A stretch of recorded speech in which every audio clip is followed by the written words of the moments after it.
सखी सैया तो खूब ही कमात है, महंगाई डायन खाए जात है।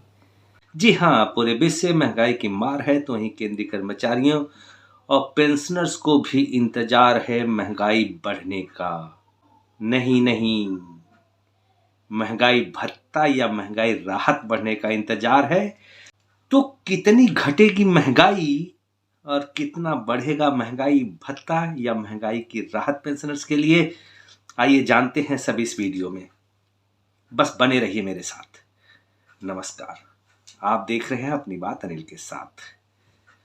31 जनवरी की तारीख आ रही है, जारी होने वाले हैं all India consumer price index के नंबर्स। और ये नंबर्स जैसा कि आपको पता है नवंबर माह के 132.5 132.5 पर फिक्स रहे थे, कोई चेंज नहीं हुआ था, जबकि थोड़ा बहुत बढ़ने की उम्मीद थी। अब दिसंबर के आंकड़े आने वाले हैं 31 जनवरी को और आमतौर पे माना जाता है कि ये आंकड़े कम या ज्यादा हो सकते हैं। अमूमन होता ऐसा है कि दिसंबर माह में हमेशा महंगाई का आंकड़ा लगभग, हमेशा तो नहीं कह सकता मैं, कम होता है, यानी 132.5। तो 132.5 से कम अगर होता है तो क्या हमारा महंगाई भत्ता हो जाएगा 3% यानी 41%, या फिर बढ़ता है तो क्या यह हो सकता है 43% यानी 5%,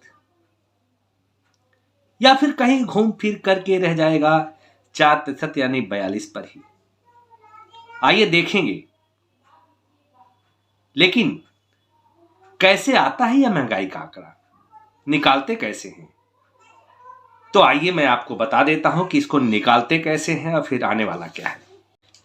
यदि हमें जुलाई 2023 से महंगाई भत्ते का आंकड़ा निकालना है तो हमें जुलाई 2022 से लेकर के जून 2023 तक के हर महीने का AICPI इंडेक्स नंबर्स को जोड़ देना है और इनका औसत निकालने के लिए 12 से भाग दे देनी है, और 12 से भाग देने के बाद जो आता है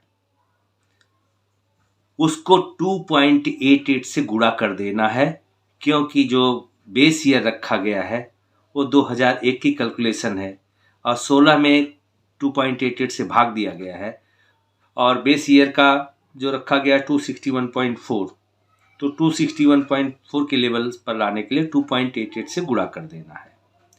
जो आता है उसमें 261.4 को घटा दीजिए, जो रिजल्ट आता है उसको 100 से गुणा कर दीजिए और फिर दोबारा 261.4 से भाग दीजिए। जो आता है वह होगा आपका DA। पिछले और इस रिजल्ट में जो अंतर होता है उतना प्रतिशत की बढ़ोतरी मानी जाएगी। चलिए अब चलते हैं जनवरी 2023 से मिलने वाले DA की गणना की तरफ।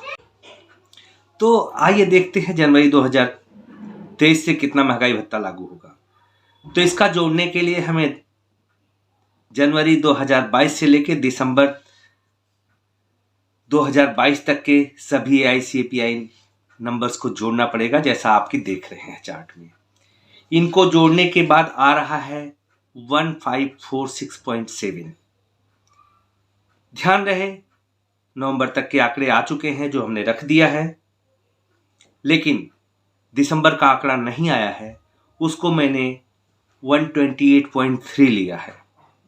इसके लेने के पीछे कारण यह है कि 128.2 अगर हो जाता है तो यह फिगर DA की चेंज हो जाएगी, इसलिए मैंने 128.3 लिया है और यहां तक कम होने की कोई संभावना नहीं है।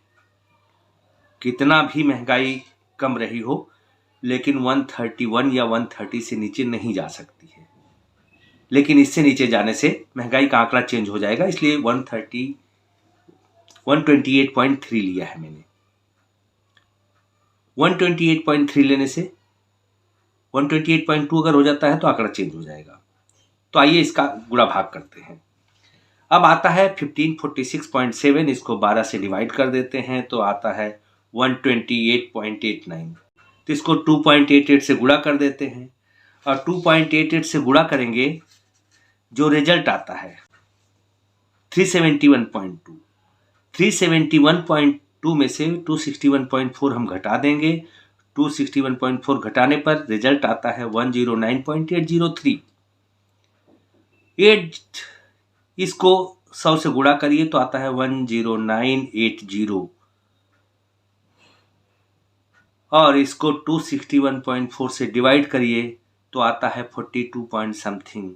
जैसा निर्धारित है कि जब भी होगा पूर्णांक ही दिया जाएगा, यानी जनवरी से दिसंबर तक देखा जाए तो 42 होता है, तो जनवरी से महंगाई भत्ता मिलेगा 38% आपको मिल रहा है और 42, लेकिन वही 128.2 हो जाता है तो यह आंकड़ा घट करके 41 हो जाएगा। क्यों कि 41.99 हो जाएगा और सरकार देने वाली नहीं है फ्रैक्शन को। देखते हैं क्या 5% भी हो सकता है?